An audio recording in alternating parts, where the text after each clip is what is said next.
What's cracking, YouTube? It's your boy Professor Crypto. Got another hot crypto class for you guys today. This one's on fire. You guys already know anything we bring on the channel, it's got the heat, got the potential, and it definitely should be watched. This one is so different, guys. So without further ado, let's jump right into it. Class is now in session. Eureka! This one is called Defactor. Damn, son, where'd you find this? Guys, Defactor is a platform that bridges the gap between traditional finance and DeFi. The platform itself allows companies seeking finance to tokenize their assets, use them as collateral, and obtain funding from DeFi liquidity pools. Essentially, guys, when we examine some of their use cases, they're providing a bridge between traditional and decentralized finance. Through Defactor's decentralized platform, asset originators from around the world can tap into a vast network of DeFi liquidity pools in order to acquire, trade, and invoice financing for their businesses. Defactor bridges the gap between firms which are looking for financing but are unable to get it, and DeFi liquidity providers who are looking to earn secure,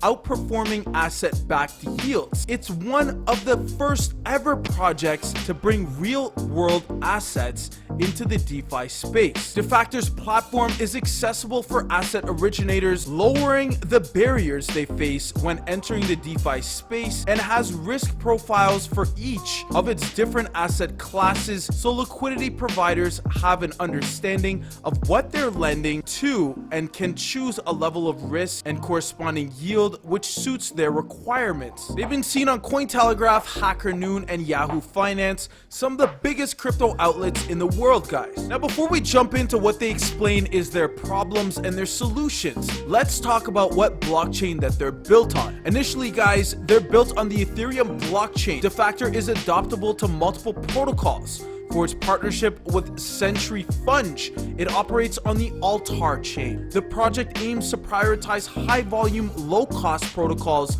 to speed up and reduce the cost of transactions for real-world asset originators. Now, guys, up in front of me, the problem. Businesses across the globe are struggling to access financing as traditional finance is broken. DeFi is an alternative source, but it is not yet fully matured to a stage where it can plug the funding gap. Examining the macro problems, funding gap. Banks have withdrawn from the SME lending space, leading to a major gap in global financing, for example, trade finance, which is a $1.5 trillion industry. As for their knowledge gap, existing lenders are ill-equipped to understand and lend to new digital economies. As for some of their micro problems, barriers to entry, RWAOs, real-world asset originator, face high barrier to entry, including long onboarding times and technical hurdles.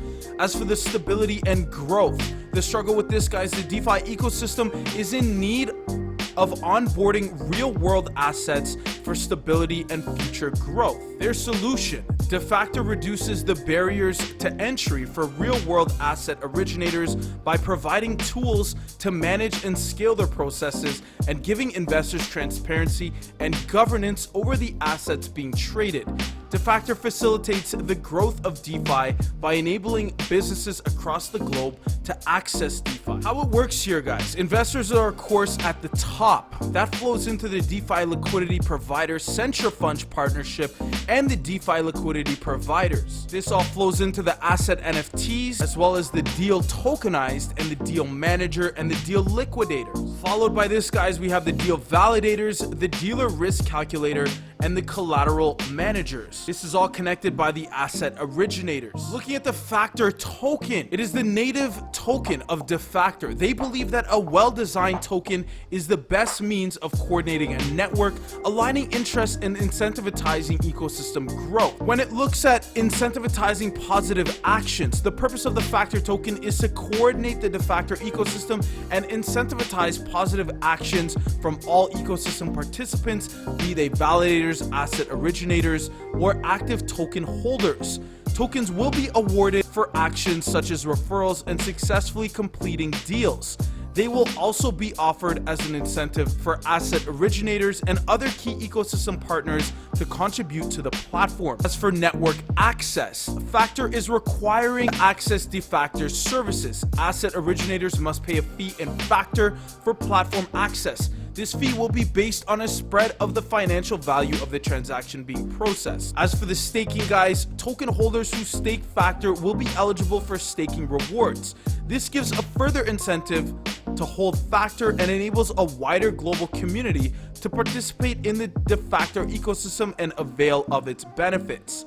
As for governance, guys, Factr is the governance token of the Defactor network, which allows token holders to sign and support the operations of the ecosystem and delegate powers to its participants. Some great partners under their belt, guys. Of course, there's Centrifunge partnership, accelerated payments, Lendwise, and Console Fright. And then some of their investors, of course, guys, this again is a green light for investors. The fact that they already have BoostX under their belt, Megala, Block Mint, and Tatar Ventures. In conclusion, guys, some key takeaways from Defactor that I'd like you to make sure to note. For asset originators, guys, Defactor provides an easy to use interface, which will enable SMEs and firms looking to access trade financing to scale their businesses by tapping into deep and rapidly expanding pools of DeFi liquidity.